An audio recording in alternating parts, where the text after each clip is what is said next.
Hey runners, Steve Gonzer, physical therapist and founder of RunSmart Online, and today we're talking about fatigue and running on tired legs and what does that do to you as a runner and your ability to stay injury-free. Two research studies that we highlight, or I highlight in my latest article, talk about the impact force of running. So when you land and you hit the ground, what's happening to the body and what's going on there. We're going to talk about that briefly. We're going to talk about the landing forces and show you a little bit of video of someone running. But the other thing we're looking at is how can you combat this? So the big thing is you're going to find that the loading forces are roughly the same when you land, but when you're tired, but the amount of, or the length of time to max loading is in a shorter period of time. So you're taking a lot of load in a smaller period of time. You can't disperse those forces. So missing a PR is not an open invitation for you to go out and sign up for another race. Running mileage that you used to run 20 years ago because it's always been the mileage you ran is a big problem. Fatigue affects the way you run. Someone mile 1 of a marathon certainly doesn't look usually the same at mile 26. Fatigue changes the way we move, changes the way we run, but it also changes the way that our body accepts load.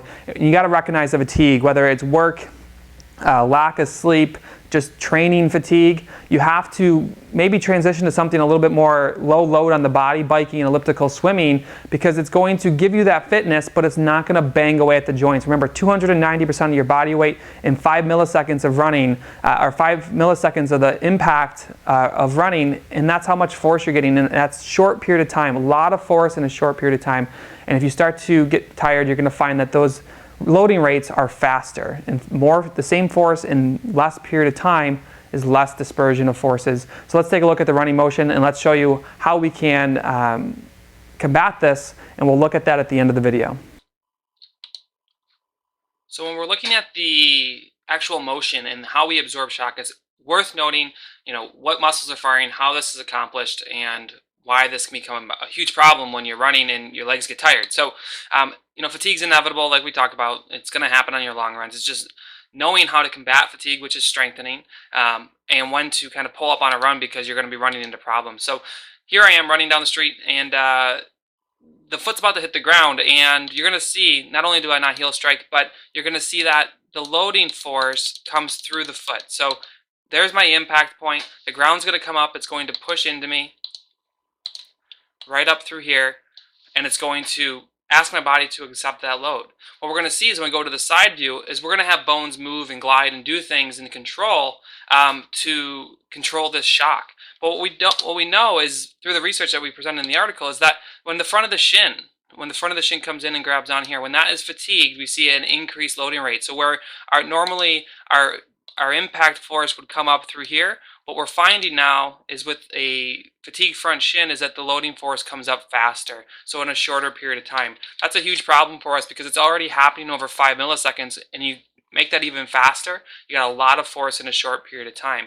So we need to be able to control. We know that our legs are going to get fatigued. How can we jump through and start to control those forces? Same thing here we watch as we come and land. The ground force is going to come up, and this is the ground reaction force is going to come up and push up against my body. What's responsible for controlling that? Well, the calf is, the shin is, the front of the thigh, the glutes, the hamstrings, all these muscles. Your muscles are what decelerate the body for that impact. If the muscles are fatigued, you're going to see increased load go to the bone. So strengthening is so important in recognizing those fatigued legs. So you'll see this coming through on both sides.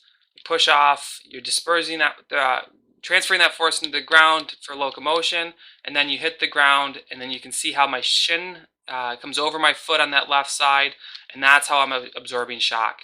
We know from the second research study presented in the article that this loading rate, the accelerometer, so watch the shin, let's keep it right here, just watch the midline of the shin here, and what you're going to find is that in the research, this is exactly what they were talking about, that this shin will tip fast with fatigue, comes forward faster. So the accelerometer kicks off showing that this is happening faster.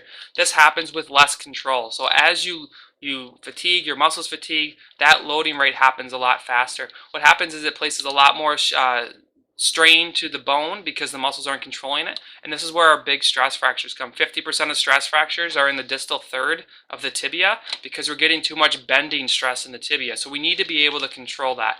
This is fairly common practice amongst clinicians. It's all about getting great strength through here and great strength up top, primarily the hips up top, because they're the ones that are controlling from the impact forces. You need to have a strong outer hip, you need to have a strong lower leg and quad and hamstrings to control these forces. So let's take a look at some exercises that you can do to help combat this post-run, pre-run, warm-up, cool-down, or just while brushing your teeth, that can give you a better chance for learning how to control these forces so that you're not just hitting the ground and turning into a sloppy mess and increasing your risk for injury. So let's take a look. So I get it. You get done with the run, the last thing you want to do is do exercise. You want to get inside, you got to shower, you got stuff to do. But let me take you through a couple things. Remember, as you fatigue, you're opening yourself up for injury. Training fatigue is somewhat normal. You're going to get tired, but you have to be able to combat that with some different pieces. Take a look at the article for suggestions there. But I want to take you through, you finish your run, what do you want to do?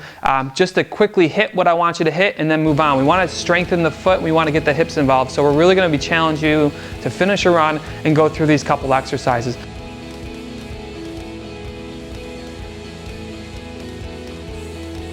Are you looking to become a stronger, faster, and more well-rounded runner? Then jump on over to RunSmartOnline.com and take our 10-day free challenge. Try our run-specific, time-saving, and easy-access videos that let you get stronger from anywhere, whether it be at work, home, or on the road.